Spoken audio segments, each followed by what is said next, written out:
Coming up on this episode of Outlook TV. Mediocrity Rules, a virtual fundraiser in Victoria. Queen's Ranting in Halifax. Anti-bullying rally in Mission, BC, and much, much more. Hello and welcome to Outlook TV. I'm Rebecca Wyman. And I'm Robert Mackay, and lucky you, you're watching the Queer Magazine news show that brings you the stories that matter the most from coast to cold coast. The polar vortex is here. It's real. We're going to kick it off in Victoria with a fundraiser, a virtual one, of course. Junk Mail was cashing in the checks for Justin Poussey, was it? It was Justin Poussey, yeah, who suffered a house fire. Well, let's see how they recovered from that tragedy. When community rallies together, great things happen. Today we're taking a look at the huge Victoria-based drag show and fundraiser, Mediocrity Rules. Let's chat with the organizer, drag king Junk Mail.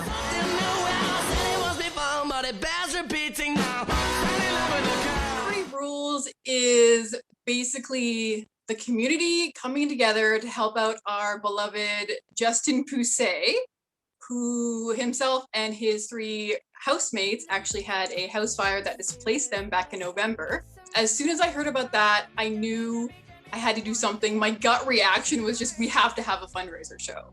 And after we had about a dozen or so performers, I decided just to open it up to the community and see who wanted to be involved. Like, I wanted to give everyone the chance to help out for this show. It is the largest digital show that we've had in YYJ Drag. 27 performers is a lot. The show was 1 hour and 42 minutes altogether, which is a feature-length film.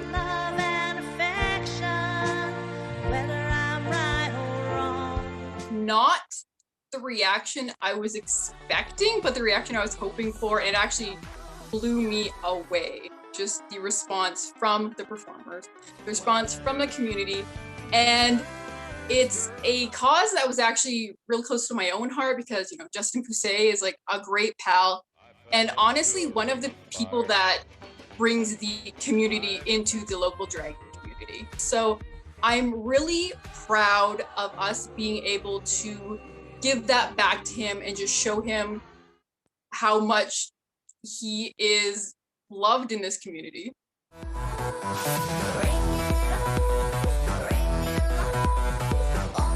The community has been so generous, and we managed to raise a hair over $1,500 for the folks at Chateau Rainbow Unicorn.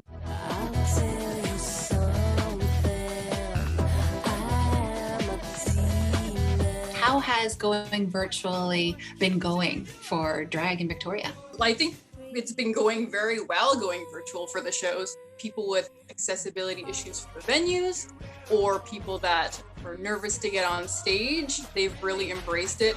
It gives people just another medium to express their creativity and express their drag.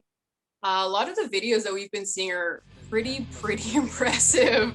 You could just follow us on Facebook or Instagram at Love of Drag Vic. We always put our show dates, our show details, so you can find them all there.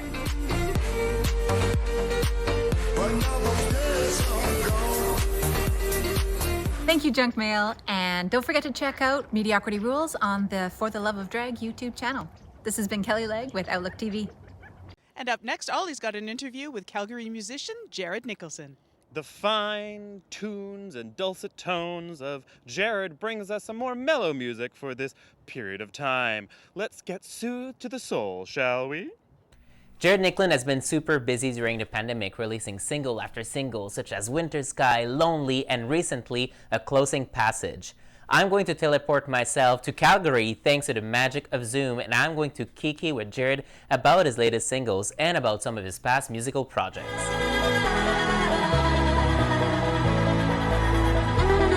Anybody who's known my music before, I was always in bands. So I was in a band called Boy and Girl, and I'm still in that. I also work with another artist named Moonrunner83, so check him out as well. He does synthwave, it's great. And yeah, and I've always kind of just been at home doing my own stuff too, writing with other songwriters, singers in Calgary and in Saskatchewan, because that's originally where I'm from.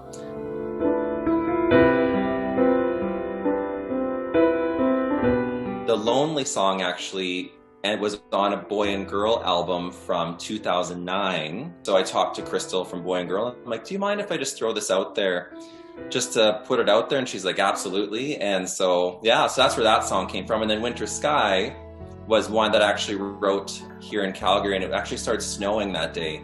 And I knew that I wanted to write some kind of holiday Christmas song. And so I just kind of was in my studio looking out the window as the snow fell, and I kind of played around with some different ideas and just wanted to hear the snow falling as I played, and that's kind of where that song came from. Yes, and it's really interesting trying to come up with names for instrumental songs. I'm so used to doing it for songs that we've already got lyrics for, because usually the lyrics will dictate, of course, what the title of the song is going to be. But these are kind of interesting because I'm listening to them and like, oh, this one's kind of more of a fun song, so maybe there could be like a little bit more of a silly kind of name, and then some more serious ones, or a little bit more of a serious name. So I really try to match up the names with the songs. Every song is a little bit different. There's some times where I can sit down and I'll just start playing and I have no control over what's going to be coming out of me at that moment. And then there's other times where I'll sit down and I'm like, okay, I need to write like a song that's more meditative and more enlightened, right? So it just all depends, I guess, what I'm doing and what kind of project I'm working on. There is some times where I'll sit down too and I'm like, oh, I'm going to write like this really chill song, and that's what I'm feeling right now, and I'll end up writing a pop dance song. So sometimes I just really have no control what's coming through, but yeah, that's kind of the whole process. I just sit down and I just start playing. I see that you do a lot of shows, you participate in a lot of prides across Canada. You know, we've done so many shows, and like you said, lots of prides across the country, and we love connecting with people, and it's been really interesting doing it online. I want people to get something from my music and hopefully feel better about themselves, and just hopefully enlighten them in their own experiences in their life during these crazy times. Make sure to stream all of Jared's latest singles on Spotify, iTunes, and on all of your favorite music streaming platforms. For Outlook TV, this is Ollie in Calgary. We're going to have to take a little break now. We're going to have to warm up our little tootsies and our fingies with a hot cup of cocoa. Sounds good. Ooh.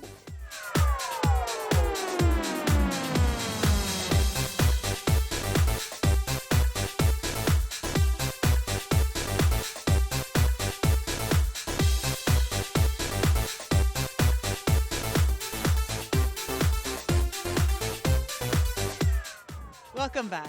You're watching Outlook TV.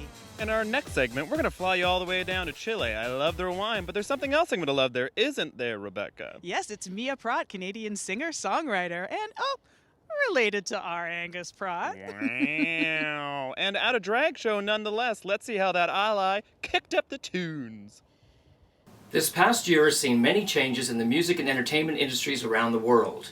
Today we're going to talk with Canadian recording artist Mia Praught, who's originally from Toronto and is now in Santiago, Chile. What will happen? So stop waiting. I'm a Canadian recording artist here in Chile. I arrived about 10 years ago. Currently, I write music. I record music for my own albums, but also working on music for other people as well. And I'm also a voiceover actor, and I teach music as well. Got your rhythm in my body, I feel so free. Melody, actually, I had a different plan for the video. It was going to be more of us together in a group, but unfortunately, because of the pandemic, everybody had to film their own parts from their own homes. Everybody I included in the group, other than the musicians, are part of a cabaret show that I'm a part of here in Santiago. It's a mix. We have music, comedy, drag queens, burlesque. It's just a really fun collaboration. We have so many costume changes and lots of feathers everywhere and sparkles, and it's just so much fun. And a lot of these performers would come in to do a show, and they had different costumes every single show that they make by hand. One of the drag queens was a finalist in the Latin drag race.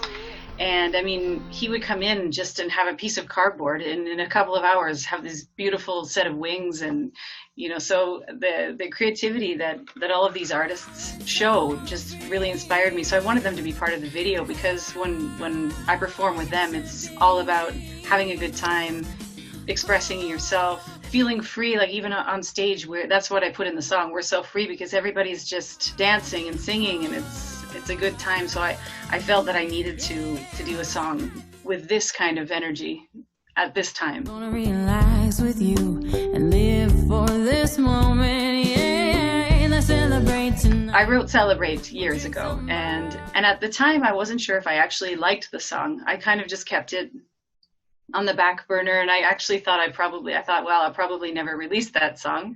And then the pandemic happened, and we were going into lockdown, and I started thinking about how we have to appreciate what we have and who we have in our lives. It's like sitting down with somebody you're with and loving them and not worrying about what you have to do tomorrow. I have to work tomorrow, or next week I have to do this. Just living in the moment for once. For Outlook TV, this is Angus Praught in Vancouver. We're going to take you out to Mission, BC now for an anti-bullying car rally. People in the hundreds were in attendance where they were on a mission to support for this great endeavor. And warning that there is some graphic content in this segment, so you're warned. In January of 2021, a video surfaced on the internet of a 13-year-old trans person being kicked and beaten by two 13-year-old girls in a school in Mission, BC. The horrific scene brought memories back to many LGBTQ people. To see something like that, for me personally, it brings back some pretty painful memories. Growing up in the Valley, there were times where I was bullied as a teen, and I guess for me it really drove home the point that things are different, but that doesn't mean they've changed. The citizens of Mission, BC held a car rally to support the trans teen and show that this won't be tolerated in their community. We're here today because one of our missionites was being bullied. I'm here today because two of my children were bullied when they were in school, and I don't want to stand for this no more. Something needs to be done. Every child has a right to go to school. This one is special because bullying won't be tolerated. This is not an isolated situation. Well, I'm 61 years old, and bullying was going in school when I was around, and it's still continuing. The school system needs to do something. I think that parents should really start keeping up on how their kids are reacting to other children, because I've noticed that the way that children are treated by some of their parents, it does have results on them bullying other children because the way that they were raised. After having a son who was bullied all through school, it's a pretty hard thing to face and deal with and know what the correct course of action should be. So I think on that side, it has to be more awareness at home as well as something being brought to the school. Our son actually got approached by somebody about 6 or 7 years after finishing school by somebody who used to bully him pretty badly. And the guy had tears in his eyes as he apologized to our son for doing what he did to him during school. The BC Ministry of Education provides materials for schools to use, but it leaves it up to the school boards to decide on how that material is distributed. I think they've tried to some extent. I met with Minister Fleming when he was Education Minister several years ago, and they really made a concerted effort to ensure that SOGI 123 was available to all schools across the province. I think that's been done well. However, we're sort of in phase 2 or even phase 3 at this point. You know, if several years worth of students have been through that type of, not curriculum, but those guidelines, if they've had those conversations, what happens next? How do the parents of those kids get an understanding of what they've heard and what they've been taught? Because if it's not really understood at home, they may be hearing very different messages at home versus at school. I feel like the schools play a huge part in it because 99% of these issues stem from school issues. There's nobody watching over these kids. There's nobody making sure that they're behaving how they're supposed to be. and the schools need to be more responsible. The RCMP needs to be a little bit more involved. We have things like victim services to help kids that go through this, but kids are afraid to go to their parents to tell them what they've been through. Kids don't want to go to mom because they're afraid that if mom makes a stink, then they're going to get beat up. It's going to make it worse. To expect the government to provide all the information, we're parents. We have to take that responsibility. We have to be able to know what is the right way to teach our kids. And we know what people are dealing with out there. So it's not necessarily, again, it's just not a responsibility. It's always somebody else's problem, and that we have to know it's our problem, it's our kids. You will see regional differences in how it's interpreted and how it's shared. So I think you're always at risk based on the community that you're dealing with as to how it will be implemented. If there's, you know, a high propensity for religion or very strict religious principles, perhaps you're going to have more difficulty than you would say in downtown Vancouver in a larger urban center. So that's why I think much of it has to be centrally regulated at a provincial level. Well, it's not all the parents' fault, right? I mean, one of my kids was bullied. He turned into bullied, and I had to nip that in the butt because, you know, he learned he could fight. He fought back, and yeah, it was pretty nasty. It wasn't nice. And we had to get on his case too. But it goes both ways. The only time the school did anything for us is when the suicide letter was put on their desk saying, now what are you going to do? There's still a lot of work to be done. This is Mike Keeping in Mission, BC for Outlook TV. We're kicking off a new series on this episode, Meet the Maker with Ollie. And in this first episode, we're going to get crafty with Vina, the painter, and with Kalendra, the earring maker. So I hope you're bringing your craftiness. The time has come for the first ever Meet the Makers segment with me, Ollie. Today, I am going to Toronto, where I am meeting with contemporary artist extraordinaire Rina Kaz art and really cool creations by a knuckle collective made with polymer. Let's check them out. So I threw a little bit of paint on this side. I grew up in a family of artists, so my parents are actually artists. I was around it my whole life. I've taken many professional art classes, even dreamed of studying art in university. What is it like to be part of the Flamingo Market?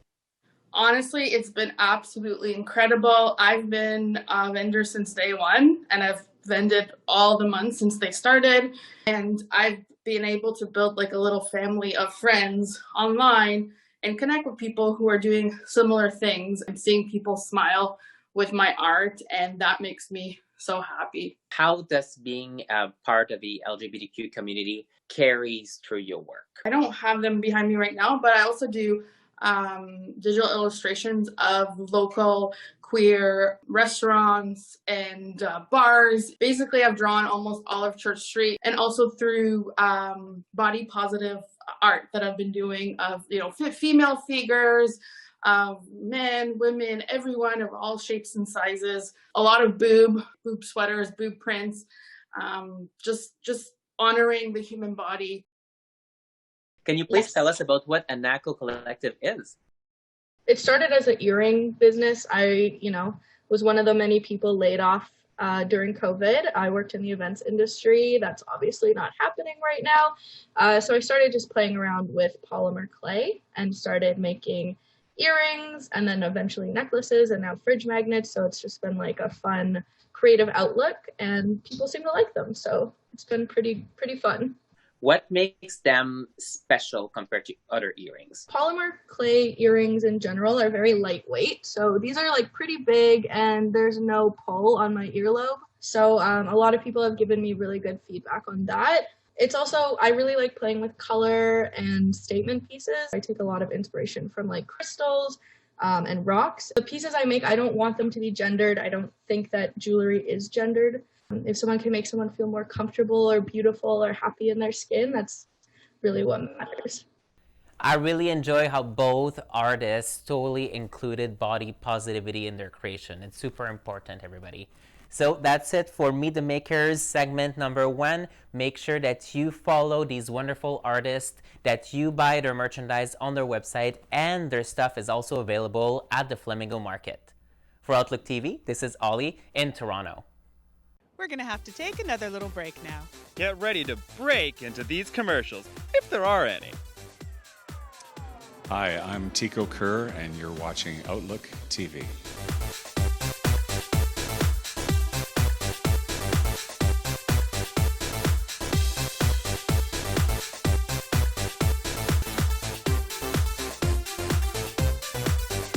Welcome back. You're watching Outlook TV. Get ready to kick it off with this next piece. It's Tiko Kerr bringing us what? Plexus. Ooh, the material of the time. You've seen it everywhere. Now you're going to see it on this next segment. Plexiglass. We're at the Monica Ray's Gallery in East Vancouver, where visual artist Tiko Kerr is showcasing his current exhibition, Plexus. Let's go meet him.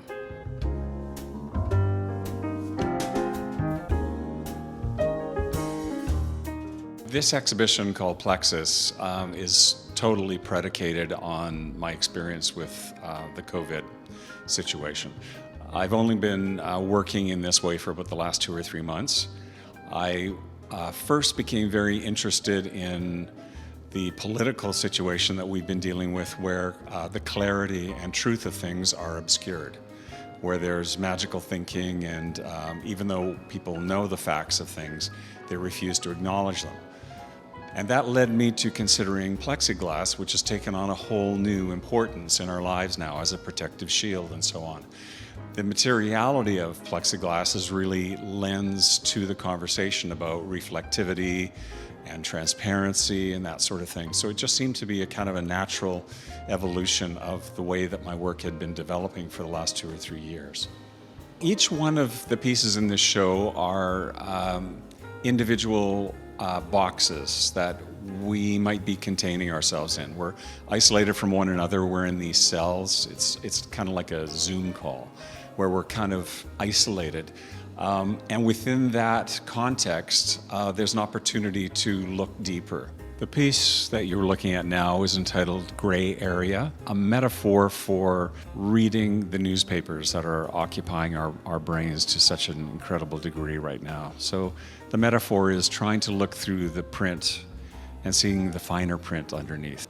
The 3 pieces that you're looking at here are a bridge between my works on paper in collage and the works in the rest of the exhibition, which are acrylic painting on plexiglass. In this case, of these 3, there are 3 panes of plexiglass interacting and sandwich them so that the collaging actually happens between the first, second, and third layers. A form that you see in the foreground becomes part of the form in the middle ground and becomes completed in the background. The piece we're looking at is entitled Beating the Devil's Wife. The meaning of that actually is that rare moment that you get when you're standing under a cloudless sky on a hot day in the tropics, and suddenly a cloud comes by and bursts rain all over you. And so you get the best of both worlds, standing in the rain under a cloudless sky. So I thought it was an interesting metaphor for us coming out of the darkness of a pandemic and into a hopeful new year that we're all beginning together. So I've gone from painting to construction, and I also like to participate a lot in my community, using my work for social justice. For Outlook TV, this is Angus Praught in Vancouver. Let's head out to Halifax now, where Jesse's got the Queen's Ranting Show. The salty coast gets even saltier with a couple of drag queens who are going to rip on everything and anything that they can. Think they can do it? I sure as hell think so. Oh, I think so. Mm-hmm.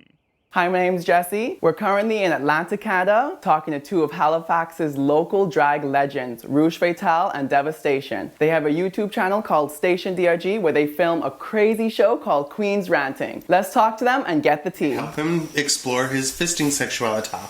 Oh, that! Yeah. What exactly is Queen's Ranting? It's literally a show on YouTube that we talk about everything and nothing all at the same time. It's a therapy session. It is a family get-together. It is just fun. It's a different way of talking. Was that a me or her? That's shade. Not a you. Where's your cock? No. How exactly did Queen's Ranting come about? I had a nervous breakdown. At the time, I was having a really hard time, and we were playing with some video equipment, and we were doing another event, and it was around the same time that Trixie and Katya's show had came out, and we were just like, oh, let's just turn on the camera and see what happens. And the first time it was horrible. Remember I kept flashing everybody my gitch? Yes. Yeah. You still do that, though. Yeah, but now I do it tastefully.